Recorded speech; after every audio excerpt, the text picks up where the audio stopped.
Okay, I'm going to make a start. So hello everyone and welcome to today's Business Friday webinar with ECA and Paydata. The topic is invaluable sector trends and networking, and today my name is Alana Carrasco. I'm Communications Manager, and today I'm joined by Catherine Watt, who is ECA's Director of HR and Employee Relations, and Tim Kellett, who's Managing Director and Reward Expert for Paydata. Before I hand over to them, I just wanted to go through a couple of housekeeping items. Please put your questions in the Q&A button, which you should see at the top of your screen. And when you put your questions in that chat, there is a upward arrow in the bottom left corner of each question. Please click on that, and the more people that vote on it, the more that question will go further up the top of the screen for answering. Questions will be taken at the end of the presentations. At the end of the slide deck, which I'll be circulating to you after this webinar, there is a QR code for you to scan, and you can claim your professional development certificate. And just a note that this webinar is being recorded and will be uploaded onto the ECA YouTube channel early next week. So without further ado, I'll hand over to Catherine Watt.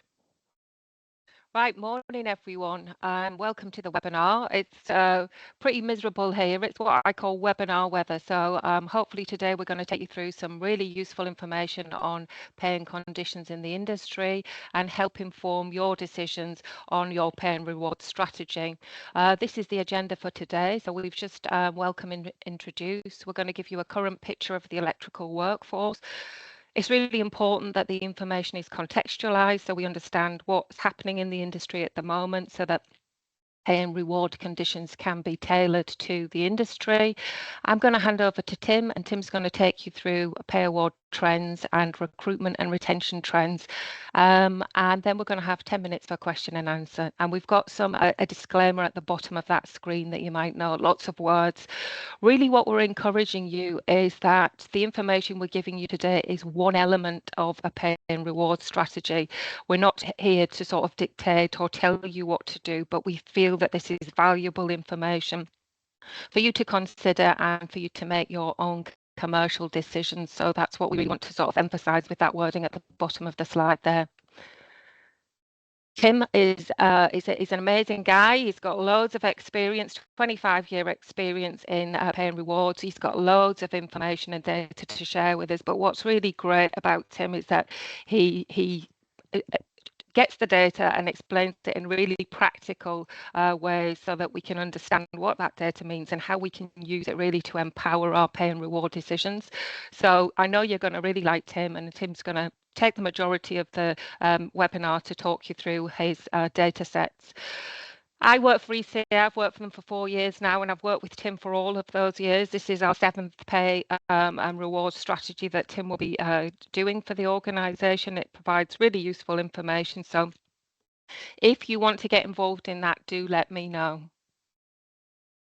And just to remind you that anything that comes up today, if you have any further questions about that, we have an employee relations helpline, email, free phone, get in touch and let us know what your queries are, and we will look to support you with them. Right, so before we get to Tim, I thought it would be useful to look a bit of context on the industry at the moment. And what's striking about the industry is that we are seeing a decline in electricians and electrical fitters. You can see the figures there, a marked decline from 2019 down to 2022 now. And we've got onward data that shows sort of 32% decline from that high. So what we're seeing really is a real data on the skill set. You know, we need more electricians, skilled electricians in the industry. That's going to impact our recruitment and retention because it's going to create a tight labour market where electricians are highly sought after, and it's a competitive field to attract them. So that's where our pay and a reward strategy comes into play. How do you attract them to your organisation, and how do you remain competitive in this tight labour market?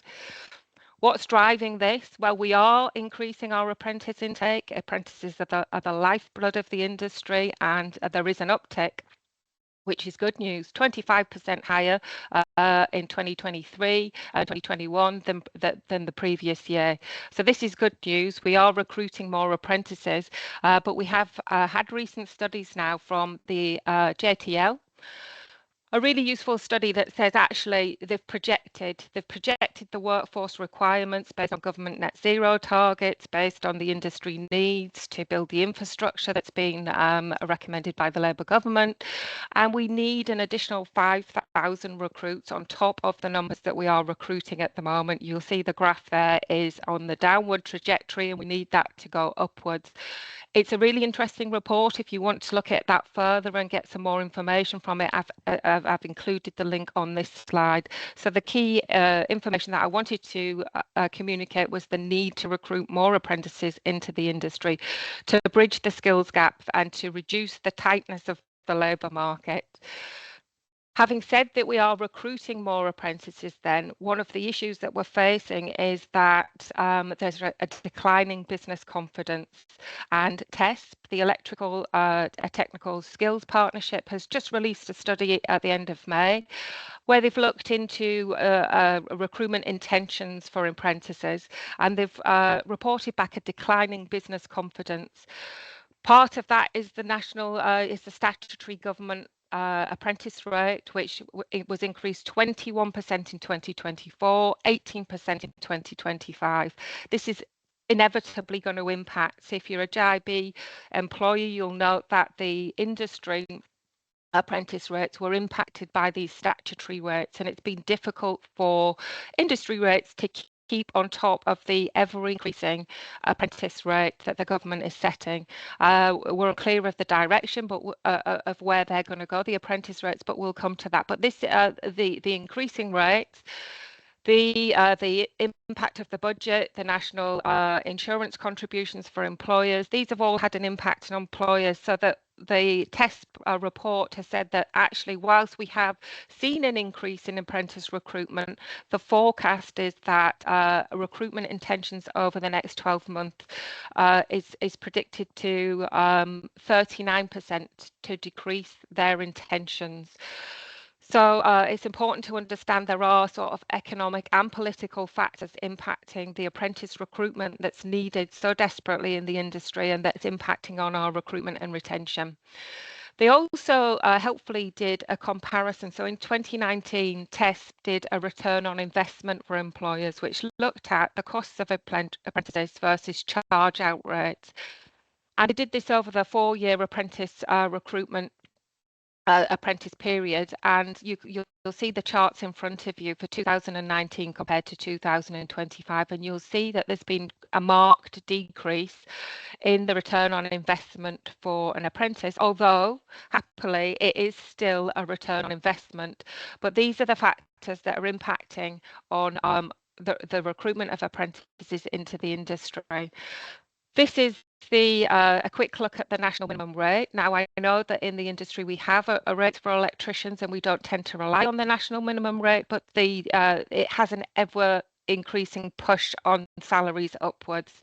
So there's a differential factor, and having just completed the GIB pay and conditions claim with Unite, it was a factor that influenced those discussions. So the differential between a national minimum rate and an electrician rate is a factor. It's a factor in pay. It's a factor in your lower paid employees, that they stay ahead of the minimum rate by a certain differential, or are you starting to squeeze that differential? Are you starting to see that your lower paid employees are falling into that national minimum rate because it has been increased?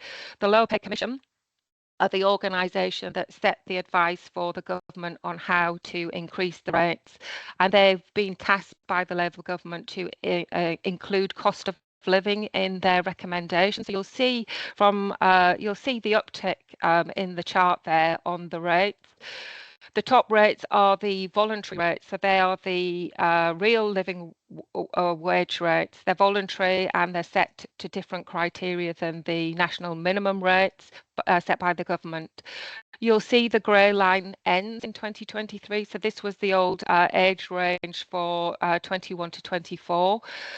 The government will also be removing the age range for 18 to 20, and it's currently consulting on that and how quickly they are going to achieve that aim. So it's important to realise that they are saying that age related minimum rates are discriminatory, and so they are looking to remove those rates from the ones available to pay. So we'll eventually end up with a national minimum living wage rather, and the apprentice rate. And all indications are that the apprentice rate will remain at the moment.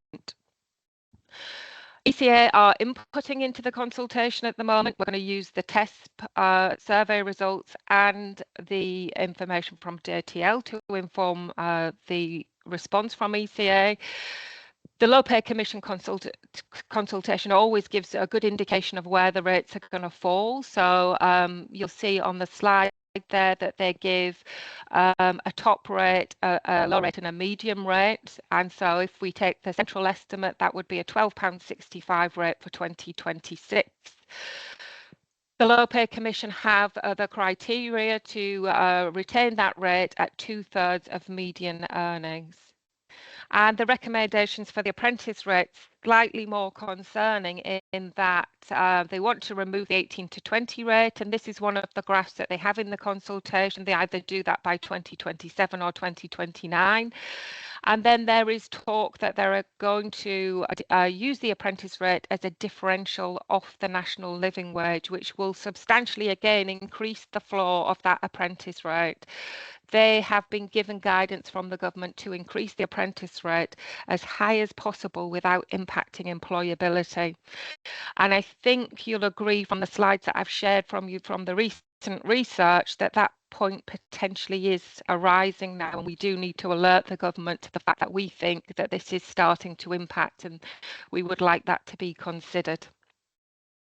Right, it's a whistle stop of the context of where we find ourselves today as an industry and why that labour market might be quite tight and why we need to really look at our reward and pay and condition strategy.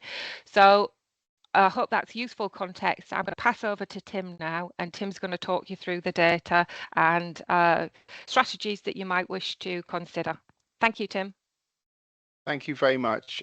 So thank you, Catherine. Thank you, Alana, for inviting me along today. And it's a pleasure to be spending some time with you. As you say, Catherine, we've been working with the association's members for sort of over 7 years now in running the annual salary and benefits survey, and we have that coming up this year, of course, which we'll be launching in the next month or so.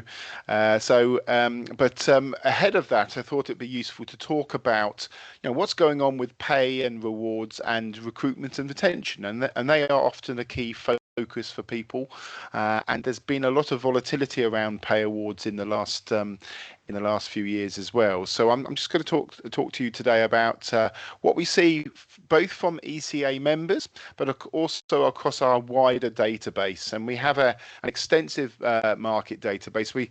In our salary surveys, we have over 1 million individual job holders, where we're looking at salary information. But we also collect a lot of sort of overall summary information around what people are looking at in terms of the headline pay awards. What are people doing really for their main pay awards? And so over the last couple of years, last year and this year, we have over 400 organizations who provide us with what they're doing around their pay awards, and we're constantly collecting this. So we start actually around this time of year asking people about what they think they will do next year, if you can believe it, and then we track people's views and predictions until they eventually become reality, and when we get into the new year and they have their pay awards. So a lot of pay award information, and it's across a lot of different very, very different sectors as well. So we've got a particular strength in the UK construction and engineering sector, so we work with a lot of the civil engineering and building companies, construction consulting companies, but a lot of facilities management, mechanical and electrical engineering companies, but also sectors such as housing associations, where there's a lot of electricians as well, and other trades as well, and as well as other sectors like charities and private healthcare. So a really good broad depth of different sectors where we're collecting data for. So now, when you're looking at pay, particularly in the last few years, one of the big and key influences is the cost of living, is inflation. So I thought it'd be useful just to give you provide sort of some as context, some background about where inflation has been, and obviously these are the figures sent out by the Office of National Statistics, and we obviously saw that huge rise in inflation reaching a peak around the back end of 2022 into the beginning of 2023, but for much of 2023 and 2024 we saw inflation fall. So as it falls, it provides less of an influence, an upward influence on pay, and indeed we actually hit the government's 2% target around about this time last year in terms of the figures. But since sort of last autumn, we have seen a bit of an uptick in inflation. So it has been rising from that sort of lower point back end of sort of last autumn time. Current figures show CPI at 3.5% at the moment, and so obviously that's gone up a little bit from that 2%. At the same time, it's nowhere near where it was obviously around a sort of 10% mark at back end of 2022. So obviously inflation is in a different place to where it was. Now, if you think of inflation where it was, if it was at that sort of 10% mark, it has had an impact on people's pay awards. So this graph shows the annual pay increases that people provide and this is ECA members as well. So this is not across our wider database. This is just ECA members that we've been collecting over the last few years. Actually, if I extended this graph to before 2019, pay awards would be very similar. Most were between the sort of 2 and 3% as an annual pay increase. The median was around the sort of 2.5% mark. So you can sort of see that that's over, but before 2019, that would have been fairly consistent. Obviously, 2020 onwards, we had COVID, and that had a profound impact on people's pay. Initially, over the course of 2022 and into 2021, from 2020 into 2021, we saw sort of pay awards being quite a little bit less. That wasn't really as much of a focus. So you can see the median dropped quite substantially by the end of 2020 and didn't really recover in 2021. We're still obviously in a lot of lockdown there, but post 2021 we saw this great big rise in pay awards.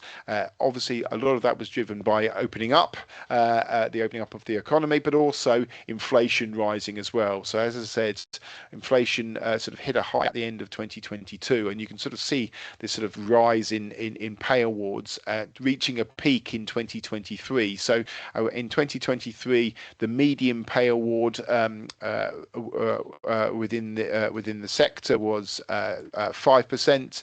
Across all sectors, the median pay award was 5% as well. In fact, the most common pay award in 2023 across all our database was 5%. So 5% was the pay award in 2023. There again, there was a variation, and then we started to see as inflation falls, we're starting to see pay awards fall. Into last year. So if we look at last year's ranges. For ECA members, the median pay award was 4%. The most common pay award was 4%. That's not to say there wasn't a variation. So the actual true variation was between 2 and 7%. So the minimum was 2, the maximum was 7. So quite a wide variation. But the quartiles, the lower quartile, upper quartile, that's really where the cluster where the distribution of most pay awards seems to be, is around the sort of 4 to 5%, 4% being the most common in the sector. You can sort of see across all sectors are much wider database, slightly wider, 3.5 to 5% was the range. And in actual fact, it was interesting when we looked last year, 5% was the most common pay award last year across our wider database. But as we went through the year, and obviously inflation had come down, we saw more 4% be set as well. So we actually ended last year with a bit of an even tie between 4 and 5%. So that seemed to be, if you were between 4 or 5%, that's where the vast majority of most people's pay awards were last year. And when we talk about pay awards, no ECA member told us that they actually had a pay freeze last year, and only just barely over 1% of organisations across across all sectors had a pay freeze. So despite the challenges around price rises and national living wage increases and cost increases like that, almost everyone had a pay award, and I think that sort of indicates that that most organisations still recognise that they needed to give something to their employees. And I would say that those 1% who didn't have who had a pay freeze, there was usually some other circumstances of sort of driving that, really. So that was last year's pay award. So I think it's fair to say 4% or 4 to 5% really is where most of them are. You'll notice the star here. So we do say to people, can you tell us what your pay award would be excluding the national living wage increase? What was the sort of headline rate which you'd normally give to people, and what would it be including? I've not done the including figures because for some people that's no difference. They don't really have that many people at the national living wage. Other people they do have, and it does make a bit more of a difference. So just to keep it clean, I'm just excluding the national living wage increases from this, so which are sort of mandatory. So that's last year's pay awards. The other thing we're very conscious about is you've got the annual pay award, but that pay increases don't just stop there. There is that sort outside of the pay review cycle, you'll still have people sort of knocking on your door saying, someone's going to leave unless we give them a pay increase. And those sort of out of cycle pressures for pay increases. So we ask organisations, can you quantify what that adds to your pay bill? So for some organisations, it's that they actually have a formal process. They might say, right, last year we had a 4% pay increase, but we've also set aside a further 1% for out of cycle increases. We recognise that that's a reality of life. They're going to happen. So we will set aside 1%. So some people do that in a formal way. Other people don't. They just manage them as they go through that on an ad hoc basis. But we still ask people if they can quantify what that looks like, and it's interesting because we've been able to track this over time, and it's very interesting to sort of see where this is, because this tends to indicate, as I said, it's a good way of indicating how competitive is the external labour market. And you can see across here, so this the orange line is ECA members, and then the blue line is across nationally across all sectors. And you can see across all sectors that great big rise in out of cycle increases post COVID, reaching that peak in 2022. And we found certainly across other sectors there was a real peak in 2022 when in HR circles people called it the Great Resignation. People taking stock of their careers after COVID, thinking, do I really want to be doing this? Do I want to move organisation, move careers? But there was also a recognition amongst employers in 2022 that maybe there was a little bit of pent-up demand as well. So perhaps some individuals who were wanting to leave in 2020 thought perhaps this isn't the best time to be doing this over COVID, so staying put there. But when things started to open up and there's more confidence in the world and in business, that's where we had that sort of pent-up demand. And I think that's where a lot of organisations saw that rise in out-of-cycle increases, that pressures on pay in 2022. Since then, it's actually, you can see across all sectors that's dropped somewhat. So actually, out of cycle increases have sort of leveled out about the 1% mark across other sectors. Interesting with ECA members that there was a slight lag. So perhaps the peak, it wasn't so much 2022, it was more 2023 in out of cycle increases. A slight dip last year, and then what we've seen in terms of so far this year, actually quite a significant increase in out of cycle increases as well. Now the dip last year might have been because of pay awards. Pay awards are fairly high compared with what they've been before. In the preceding years, that might have reduced some pressures there. So there might have been a bit of that, but now an increase like this would seem to indicate a more competitive labour market for sort of key skills there. If you're getting those sorts of requests for pay increases out of the main cycle, so it's interesting that it's gone up. It's not gone up substantially. It's about the sort of 1.75% mark. But I suppose if you think about this year's pay award, which we'll come on to in a minute, and then you think you're may have to pay between 1 and 2% increase on your pay bill because of out of cycle. That's quite a substantial amount as well. So that would indicate that the market is pretty buoyant for these sorts of key skills, and actually that has been relayed to us in a lot of HR workshops.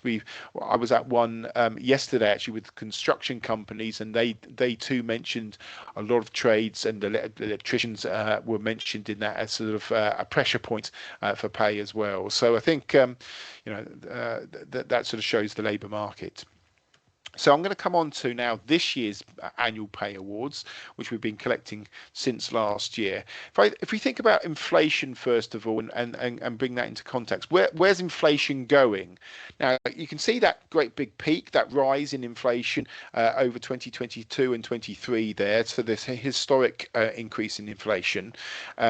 This graph is actually from the Office of Budget Responsibility, and around the sort of October last year time, around October, there were some predictions of where inflation would go, and you can see that with that sort of yellow line here, orange yellow line, that the prediction for inflation for this year was around just over the 2% mark when they were predicting it last autumn. With all the things that were going on, I think this was just before the autumn budget, and obviously that's had quite a profound impact on some people's cost bases, and various other global factors as well. Has actually seen inflation, as we know, it's at the sort of 3.5% mark is the latest figures. So the OBR actually in March time reforecast where they thought inflation would go, and that would basically, the difference would be a higher inflation this year, but then a more dramatic drop in inflation next year, so getting closer to that sort of 2% mark next year and beyond. Now the pretty colours you can see on this graph is it's essentially obviously it's very difficult to predict where inflation's going, but this is the sort of different probabilities of where inflation could go, and so you can sort of see that in 20% probability bands of where it could go. Even if you sort of factor in 20-40% probability, you're still looking at next year and beyond inflation being around the sort of 2 and maybe 2.5% mark at the most. So when you're looking at that, and if you're thinking next year and beyond that inflation will be around the 2.5% mark, that's obviously nowhere near where it has been in the past. So I guess even though we're in the thick of it at the moment at 3.5%, the longer term view of the OBR is that unless there's some huge other shock, it's going to be fairly consistent at a fairly sort of lower level. So it's within the context of that going forward, but that may have more of an impact maybe on next year's pay awards. But obviously with inflation being slightly higher at the moment, that might have had a bit an impact on pay awards as we go through this year as well. But inflation's at a lower level than where it was, and it has been on a downward trajectory for much of last year as well. So So that has had an impact on this year's pay awards. The other, so what we've sort of seen, I mentioned that we start collecting information about predictions in the summertime. So when we look at this, is across all sectors. This graph. When we look at this year's pay awards and the predictions. Last summertime, most people were predicting a 4% pay award. That's the mode, that dotted line. So the 4%, most common prediction for a 2025 pay budget was 4%. There was a range, so it was between 3 and 4%. But you can see this sort of gradually as we go through the year and as we're collating the figures and we're asking people for updates, you can see that starts to drop. Not so much by October time, maybe the mode starts to drop there, but actually all the figures start to drop quite dramatically between October and December. Leveled off a bit, and then we've seen another slight drop as well as sort of between March and where we are at the moment. Now those two drops there's I guess a couple of things you can look at. First of all was the autumn budget, and we surveyed a lot of our customers around November, December time, just after the autumn budget, and a lot of people were saying that was going to have a profound impact on their costs. And so we asked them what were they going to do to mitigate that sort of increase in costs. By far the most common approach, I think it was 73% of organisations across the country, across industries, said that they were going to reduce their pay budget for this year by either 0.5% or between 0.5% and 1%. And that would sort of concur with these figures here. You can see they've all dropped by largely sort of 0.5% to 1% between October and December. The further drop between March and now, I think it can also be contributed to the autumn budget actually coming to play from April onwards. So the national insurance contribution changes, coming into effect from April. The national living wage increase coming into effect from April. So I think that might have had a slight downward. That's why we see that slight downward thing there as well. So currently where we're standing is less than 2.5% lower quartile, 3.5% upper quartile, and the sort of median and the mode, the most common pay award across all sectors is 3% at the moment. And a similar sort of picture for ECA members as well. So the range 2.5 to 3.5%, broadly speaking. The median is 3%. For ECA members, the most common pay award is 2.5% for this year. So slightly down on all sectors. So 2.5%.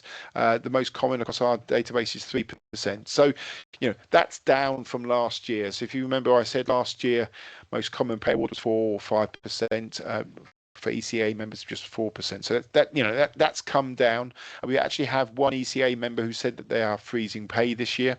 We haven't seen a huge change across our entire database. 1.7% said that they're having a pay freeze. That's actually come down from what we were looking at in March time. So a fewer proportion of people having a pay freeze than in March time. So really in the minority there. So most people still having a pay award, but those pay awards have been obviously been coming down in recent years. So as I said, 2.5 to 3.5 would be the range.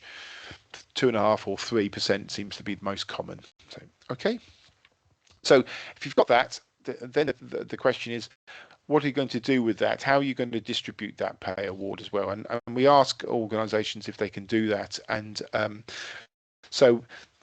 we did this we sent out a spring survey, which many ECA members completed as well. And the most common approach for most organisations is to take that 2.5%, for example, and then give it to all employees. So it's an across the board increase. So we're going to give that to all our employees, regardless of any criteria. And that seems to be, it's the simplest way to distribute a pay award. And that's been the most popular, I would say, in the last sort of 2 or 3 years across all sectors, really. The second most popular is a bit of a half and half approach. So this is where it's a combination of an across the board increase and something which is a bit more individually determined determined. So this is really where an organisation might say, right, okay, we recognise where inflation's at, so we're going to give everyone a 1% pay increase, maybe 1.5%, but then above that, it's very much determined on an individual basis. Some people might not get anything extra than 1.5%. Other people might get something on top of that too. So they may get to 3 or 4%. Perhaps. So there's a bit more of a flexibility around that. So everyone gets a base level, but there's something on top of that depending on whatever that criteria might be. It might be individual performance. It might be you looking at the benchmarking data and saying some of our roles might be behind the market. We need to give more to them. It might be a number of those sorts of reasons as well. What's interesting actually as a sector is there seems to be a little bit more commonality around using the third option on that graph, which is individually determined increases. And that's a purely variable pay increase. So some people might get nothing, other people might get 3, 4, 5%. That was a far more common way of distributing the pay increase pre-COVID.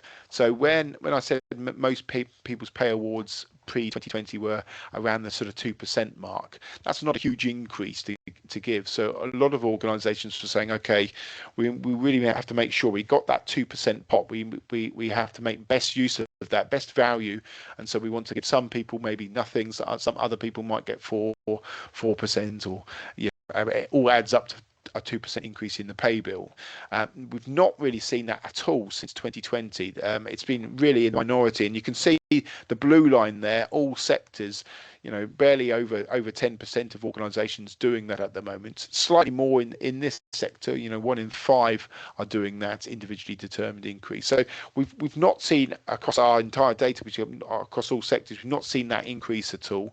It will be interesting to see if that starts to change in the next few years. So if next year pay awards drop even further, it will be interesting to see if people want to keep their employees, to keep their key talent, they might do something a bit more variable there. So interesting where we've got it, but you can sort of see this is the sort of current approach we have. A lot of consistency between ECA members and all sectors. The other question we do ask people about their pay awards is, what's the key drivers? What's driving your pay actions? And both for ECA members and across our entire database, internal and external relativities is really important. So the external relativities, how competitive are we in the market? That's using your ECA salary and benefits survey, using any other benchmarking data that you've got, any other sort of information and intelligence around what the market's doing and how you're comparing with the market. So that's really important for a lot of people, most important across all sectors, and very important. Over almost 2/3, I think, of ECA members saying that's an importance. The second one on the list here, we've seen increase in importance as well. So incidentally, people can choose more than one of these. And what this, I think, shows is that people use a variety of different factors. As Catherine said at the beginning, a variety of different inputs into making a sensible pay decision. You've got the external market. The second one on that list is that sort of the internal market, that sort of internal pay equity. And obviously in recent years with the sort of gender pay reporting requirements coming in, there's more of a in the EU, you've got the EU Pay Transparency Directive, so more of a focus on sort of internal relativities, and quite apart from the fact that actually it's good governance and good for retention of staff if you can demonstrate that you've got some sort of internal equity, internal fairness, and consistency in where how you pay. So that definitely seems to be a focus for ECA members, more so than across all sectors. Actually, 2/3 are saying that we're looking at those internal relativities as well. The third one here, and then it starts to drop off after this third one in terms of importance, and it is this sort of targeting high performing people. So it's sort of saying, okay, we want to make sure that our pay actions are sort of driving the right behaviours, but we're targeting the people who are adding the most value and the people we want to keep. So that shows that there's a strong targeting there. You've got, I think it's 50%, half of ECA members are saying that we're also looking at performance as well and bringing that's a factor when we're looking at pay as well. So those are the sort of key factors which are affecting and the key drivers for pay decisions. Now, I thought I'd put this extra graph in here actually, because we've asked this question for the first time actually in the springtime, and we've asked people to go back 3 years and think about the importance of communicating your pay award and the context around, how do we decide our pay award? What factors do we take into account? What are we thinking about in there? There's obviously inflation, cost of living, the external markets, pressures as well, but there's also affordability. We have to be run on a prudent financial basis, a sound financial model as well. So a lot of these things, when people are communicating what they've done on their pay awards, we've asked people, okay, well, can you rate that in terms of importance, an importance scale of how important has this year's pay award, the communicating it, the context compared with previous years? And you can see in the key there, you haven't got naught on this scale. No one said it's not at all important to communicate that, but 5 shows that's important. So everything you can sort of see, the lower quartile, most ECA members are sort of saying, okay, it's important, but you can see that there's as we go through the years, this year it shows that there's more importance around the communication of the pay award, and I think that's because pay awards have come down. As they've come down, you've actually and people's expectations are quite high. If they've had 4 or 5% pay awards the last few years, it's obviously it's really important that that you're communicating the context of it to people. We do also asked organisations actually, okay, that's great, that's really interesting to know that, but also, what have you been doing? What sort of actions are you taking in place? And several have sort of said, yes, we've actually had to become a bit more transparent in how we pay, and also explain that whole methodology around, how we grade roles, evaluate roles. You work in a particular job, that job is assessed in terms of size. Then we look at the benchmarking information and bring that in, and that allows us to make a informed judgment about what we should do in terms of pay and what we should do in terms of your pay. So I think that sort of demonstrates what people have been doing, and the importance of sort of communicating the context. So hopefully that's useful. So I think that's everything on pay for the time being. So that, but obviously pay is inextricably linked to recruitment and retention. Pay is very emotive, but when we talk to employers, they talk to us about, the recruitment and retention challenges. And so for a number of years now, we've been asking ECA members to tell us if they've been having recruitment and retention difficulties. And again, this is a good barometer for sort of saying how competitive is the market, how much of a challenge for employers is it to recruit and retain people. And what you can sort of see here is there was that height of recruitment and retention challenges in 2022. You saw that dip, not maybe immediately in 2020, but definitely 2021. Really people weren't finding it a challenge to recruit or retain people in 2021 as much. So less than half of organisations. We saw that sort of rise very, very quickly in 2022, and that was where the high was. We've seen them sort of dip slightly. If I did this graph across all sectors, the numbers might be slightly different, but they did dip as well since 2022. We have seen sort of employers say recruitment and retention has become a little bit eased somewhat the difficulties since then, but you can sort of see that here. But actually, what's interesting is that look at the last year to this year, the orange line there, we've got a slightly higher proportion of ECA members now saying that they're finding it difficult to recruit than last year. So that's a slight increase from last year. So that's going back up again. Finding the right people, that's the challenge. And although the two lines are the same in lots of years, there is a slight gap between the two, and you can sort of see, generally speaking, retention issues are slightly fewer organisations are finding retention a problem than recruitment, and that's really quite common across all sectors. A lot of organisations saying, it's harder to find the right skills and the right people than it is to actually retain them, and particularly we've probably seen a bit more of a pronounced drop in percentage of organisations with difficulties in all sectors because because pay increases have been high. Actually, we've seen that's helped sort of mitigate those sorts of difficulties a little bit. Perhaps less so within this sector, and I think so. You can still see we've got some really high numbers here. So even if you look at this year and retention, almost 3/4 of ECA members are saying that they're finding retention difficulties this year, and almost sort of, I think it's getting closer to, I think it might be actually 90%, 9 in 10 ECA members saying they're having recruitment difficulties, and I think that sort of indicates how competitive the market is. This market, your market. The other thing we do ask, which is interesting to actually looking at this, is we say to people, are you having to pay a premium to recruit the right sort of skills? Are you having to pay a premium? And if you are having to pay a premium, what is that premium? Is that sort of up to 10%? Do you having to pay as an extra on top of what you're currently paying your people, or is it 20% or more than that? And most HR people generally say to us, it's not a great look. It's not great if we're having to pay a premium to bring people in, and what does that do to that internal pay equity and fairness and consistency?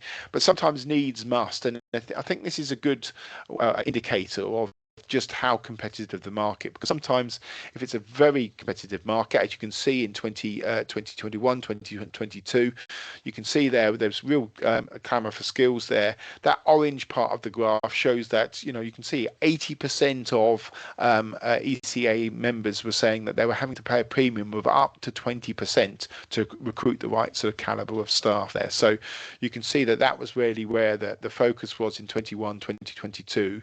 That's reduced, that's decreased as the years have gone on. So you look at the current figures now, it's a bit more of a sort of 60-40 split now. So 60% of ECA members are currently sort of saying that they're having to pay up to 10% as a premium now. So that sort of eased slightly, and maybe the reason that's easing is maybe the market's still as hot, but it might be that affordability comes into play.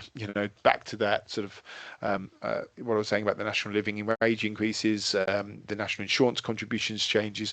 Maybe that's biting, and that's where premiums have sort of slightly decreased, and that's why it's less than where it was. So I'm hoping that all makes sense. So that's the sort of recruitment premiums. Obviously, one of the ways of measuring retention of staff and retention of how are we retaining our staff is labour turnover, and voluntary labour turnover in particular is a sort of a focus for a lot of employers. And again, we've tracked this. We've worked with ECA members for a number of years now, and you can sort of see that's the orange line there. And there's a bit more profound movement here between ECA members and all sectors, and that probably just demonstrates that all sectors we have a much larger sample for that, as you can imagine, across all sectors. So it takes more to move the stats there. What you can sort of see here, and this sort of similar sort of line, it follows the out of cycle increases line from the graph before, and what you can sort of see is that drop in labour turnover dropping over COVID, and then sort of subsequently immediately post-COVID in 2021, that was the sort of a drop in labour turnover. So really, people not moving quite as much. And then post-COVID, that great big rise. So you saw a big rise for ECA members there, reaching a real peak there in 2022. Again, that sort of reiterates what I was saying about it being a very competitive market there. We've seen a drop since then, particularly a drop sort of the lower point last year. And again, when we talk to employers, they often say, well, pay increases were pretty high. If we're giving 4 or 5%, that was the highest pay increase for quite decade or 2 decades. So that actually helped our labour turnover. People were not moving as much because we're getting good increases. So that sort of maybe helped these figures drop in 2023 and 2024 last year, but we started to see that rise both with ECA members and across all sectors. You can see that slight rise in voluntary labour turnover into this year. So it's interesting that it's back on the rise again. There's maybe more competition, harder to keep people. I thought, so this is voluntary labour turnover. I thought it'd be useful just to share with you, a bit more context. This graph here is the median labour turnover. But this is the sort of quartile figures, because there is a range. We do see a substantial range between different ECA members, but you can sort of see it here. I mean, you've got the lower range 6.5% turnover and the higher range 12% on the voluntary side. So you can sort of see where this is. As I said, it's actually slightly below, as a sector, slightly below our all sector figures for both overall and voluntary. But there's that range there. And just to reiterate what Catherine said, we'll send out the slides. Obviously, this has been recorded, but we'll send out the slides after today, and so you'll be able to get these figures. And hopefully you find those useful for your internal discussions. So that's currently where labour turnover is as well. We also ask employers and ask ECA members as well, what do you think is going to happen with labour turnover in the next 12 months? Perhaps unsurprisingly, this is the percentage of organisations, and most sort of say they expect labour turnover to stay the same. Most ECA members say that, and the highest proportion in all sectors say that as well. A good proportion obviously say don't know. It's a bit too early days to know that at the moment. But sometimes it's interesting to look at the sort of increase and decrease side of things as well. And you can sort of see across all sectors, a quarter of organisations do expect their labour turnover to increase in this next 12-month period. No one in the ECA market says that at the moment, and 10% expected to reduce. But as I said, the vast majority expect it to stay the same. Okay.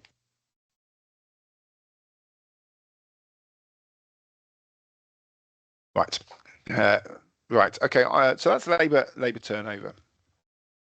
And then I'm making good time here. So just sort of, I guess, the final slide here.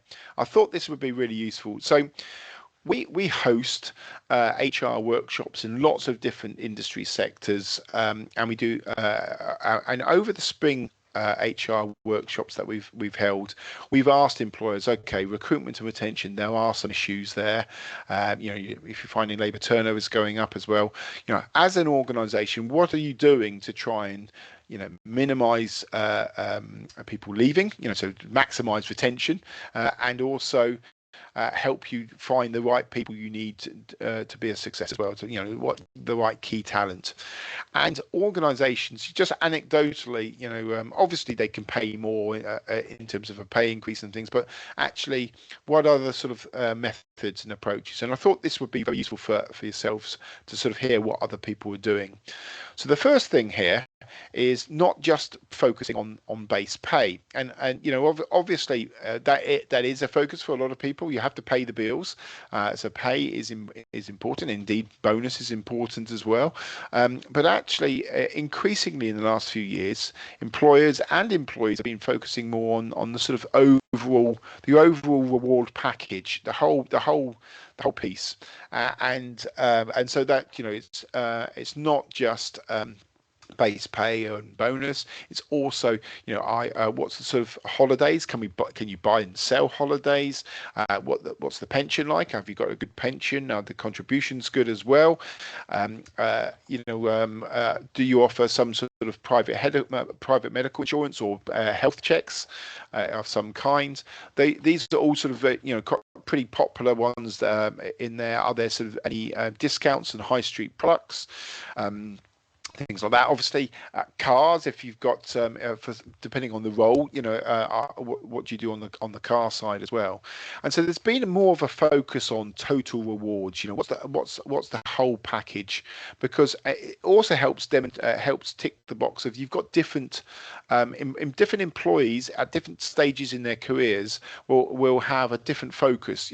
Some might in their early careers, it's about the cash, it's about high street products, it's about free gym or discounted gym membership or support with professional qualifications, things like that. People further on in their careers, it might be more about the pension, it might be more about such things as death in service, for example. We want to make sure that's what the coverage is of that. It might be around a holiday, buying more holiday and having more flexibility there. It might be about the private medical insurance. So actually having that sort of offering and a broad offering is really important. So actually employers, we've been talking to a lot of employers and they're reviewing their benefits on a regular basis. We do a benefits health check for organisations. That's been proved to be very popular as well. So really just reviewing what we offer and the level of offer we've got as well. And some of that actually is also affordability. A lot of employers we've spoken to in the springtime have been saying our private health insurance premiums have gone through the roof, and so we're looking at our suppliers. Can we get better value for money elsewhere? Are we looking at our policy, our excess, or cutting back our policy slightly? So sometimes that's affordability. Some people are extending what sort of benefits they're offering. Also, as another thing, total reward statements. We produce those for some organisations, and it's around that. So it's around communicating the value of the total rewards. That's also important because you want people to know what they've got, what's being offered and what they've got as well. So the focus on total rewards, that's really one of the areas to help recruitment and retention. The second one, I guess I was going to say this wasn't anyway, is the market testing. It's how competitive is our reward package, and so looking at benchmarking sources and the external market. We in tough times when such as now, when you've got costs going up and but you've still got a very competitive market, if you don't want to be underpaying and then making sure that you you could be losing your best people. The cost to replace someone is very high. Likewise, you don't want to be overpaying, so you want to make sure that you're paying it in an affordable way. So benchmarking can help with that as well. So are we being competitive? Let's look at the external market and our trusted data sources. The third one there, I think, particularly we work with a lot of, as I said, construction and engineering companies, and sometimes there's a reliance on obviously agencies to recruit the right sort of people, and actually a lot of organisations have been investing in their own internal recruitment teams, and that has improved the ability to find talent, to recruit talent, and to retain talent once they're recruiting them. So they've been able to reduce that reliance on that if they have their own internal recruitment team, and also make some savings as well, because there's no agency cost if they're recruiting using internal teams, and using things such as LinkedIn jobs as well. So that's another way I think people have been helped them improve their recruitment and retention. The next one, I suppose it goes along with it, that whole recruitment and selection process. I think there's been a realization is if you wait too long, you'll lose your best people. So really trying to look at that whole process, that recruitment and selection process, and trying to make it as efficient as possible from reviewing and interviewing through to offering a position. If you leave it too long, you're going to lose your candidates. So trying to minimize that sort of dropout from candidates as much as possible by reducing the timescales and actually improving the efficiency of the whole recruitment and selection process. So that's another focus area. The second to last one there, and particularly actually this came up yesterday in the construction workshop around the sort of early careers roles. There's definitely been an acceptance in the last few years that there could be an aging workforce. We need to. I think, as Catherine mentioned, apprentices and graduates. That's the lifeblood of any industry. That's the new blood coming in. So there's been an acceptance amongst a lot of employers that they need to invest in those early careers roles, but also make sure that there's a joined up process from their graduate and apprentice intake through to so that people who are employed, their salaries and their career has progressed at pace. That's very important. Otherwise, you might lose people. So it's a very competitive market. But also, there's a joined up approach from being an apprentice and being a graduate through to then actually being, permanently employed. There's not a gap there. There's a progression there, and it's far more joined up. So I think that there's definitely been that we've seen a trend in the last few years around that acceptance that you need to grow your own.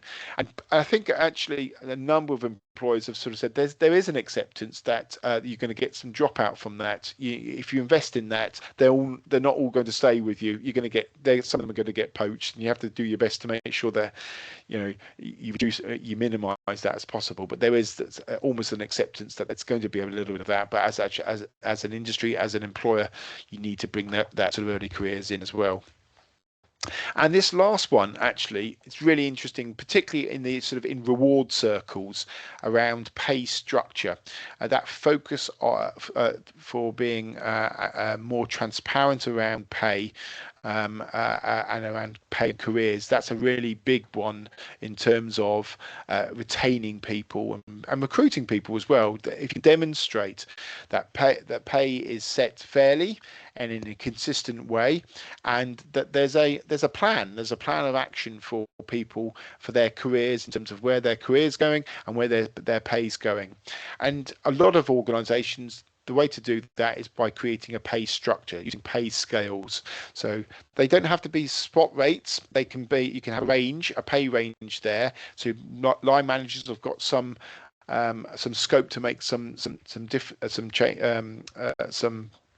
pay decisions, but it's within the context of there's some bounds there's some rules there, but there's a consistent approach to doing that.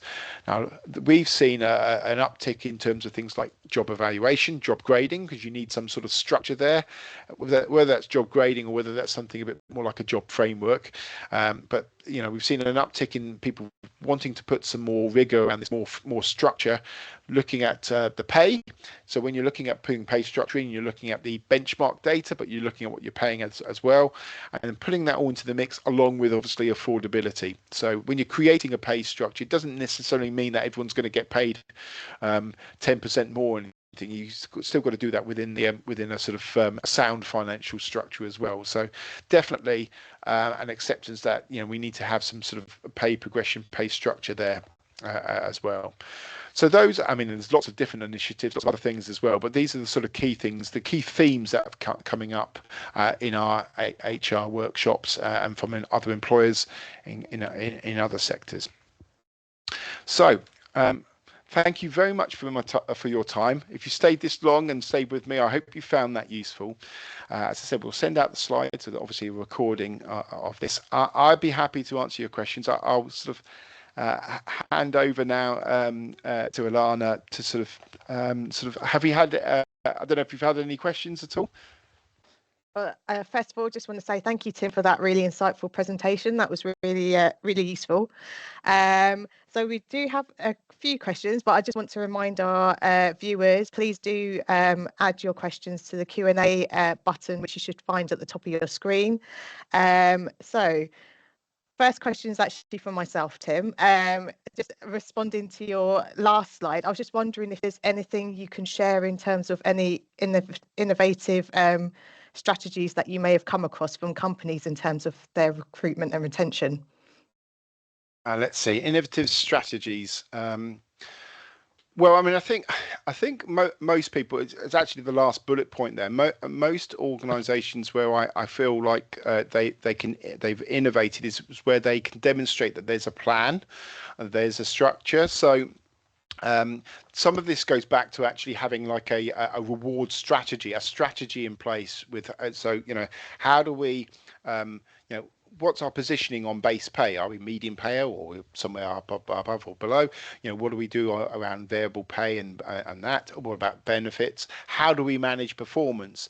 If there's a concise and a philosophy around how people pay, that makes it much easier to then communicate that, and I think that often gives those sorts of organisations a bit of an edge, because they can demonstrate to employees that we take this seriously, we take this, we look at this consistently as well. So I would say that seems to be the thing that seems to set some people apart from perhaps others. It's not always about paying the most. It's actually but it's about demonstrating that you've got a plan and you're able to communicate that effectively as well. I think that's the other thing. One of my slides wasn't it around communication. I think there's a real acceptance there around. We need to make sure that we keep communicating to people around that. And I think what we've seen is when there's been sort of some tough times, and you could argue that we're going into this period where annual pay awards are going to go. Going lower, aren't they? I think being able to demonstrate to people, look, actually, we have to be run in a prudent financial way. I think employees can understand that if you communicate that in the right way, and you. The other thing I would say is it's a constant theme. You have to be constantly doing that over the years, and I think people who've got that plan and can be sort of demonstrating that over the years. So a long-winded answer, I suppose, but I think those who seem to be able to take that step back and think about it as a holistic, the philosophy that seems to work the best for them. So, okay. That's great, thank you. And has anyone started to mention the use of AI? How do you see this impacting? So yeah, actually, there's a couple of things. I mean, a lot of organisations we work with, they've got like an HR help desk, and so they've been using AI in helping to answer employees' questions a bit more. We're also seeing it, people use it a lot more in terms of documentation. So particularly things like job descriptions. It's a very useful tool for writing a job description. The only thing we would say is that with anything with AI, you just need to be very careful in terms of how you apply it. You need to review it before sending it out. So because AI is going to interpret what you say in a particular way and then give you an answer. And particularly as an example, like for job descriptions, it might be quite the words might be quite Americanized, for example, and you have to think about is that the right sort of thing for is the language used consistent with what we're doing. So that's probably where we're seeing the most at the moment. I suppose there is a third one, and that's around categorizing data and cleaning data, HR data. People have been using AI a bit more, where you've got a huge bulk of data there, and you want to try and get that into a category or categorize so you can report on it. So people have been using it in that context a bit more as well. Okay. Fantastic. And then I've got another question here saying, I'm surprised there is a pay freeze, even one member. Was that across the board? I don't know that particular well, if someone says they've had a pay freeze, it usually means it's an across the board. It's not people. I experience they don't tend to say if they say they've had a pay freeze, that tends to mean it's for everyone. You could have, back to the point I was saying, that you could have a variable pay. You could have a variable pay policy, where you pay some people 4%, 5%, some people nothing. That wouldn't be classed as a pay freeze. It would tend to generally be across all employees, and so as I said, we have one ECA members who said that they had a pay freeze this year, but it is only one person. In our database of 400 companies, I think we were talking about sort of 4 or 5 who've sort of said that they're having a pay freeze. So it really is very, a minority of organisations for this year at least anyway. So, okay. Great. And our final question on the wall is probably one more for Catherine, I think. When will the JIB ECA Pay Award for 2026 onwards be published? Yep, good question. So we have put the final offer to Unite. So what Unite now do is ballot their members. They're hoping to ballot them within the next 2 weeks. So we will hope to have a response and be able to publish that by the end of June, early July, so that members have a 6-month lead into the new pay. Great, Okay. Thank you, Catherine. So yes, that leads us to the end of our Q&A section and to the end of our webinar. I would like to thank both Catherine Watt and Tim Kellett for their contributions today to the webinar. And please don't forget that attendees can download a professional development certificate by scanning this QR code. We will be circulating the slides at the end of this webinar, hopefully by the end of today. So that leaves me to say thank you all for joining and enjoy the rest of your day. Thanks very much. Thank you so much. Bye-bye. Take care. Have a great weekend, everyone. Bye.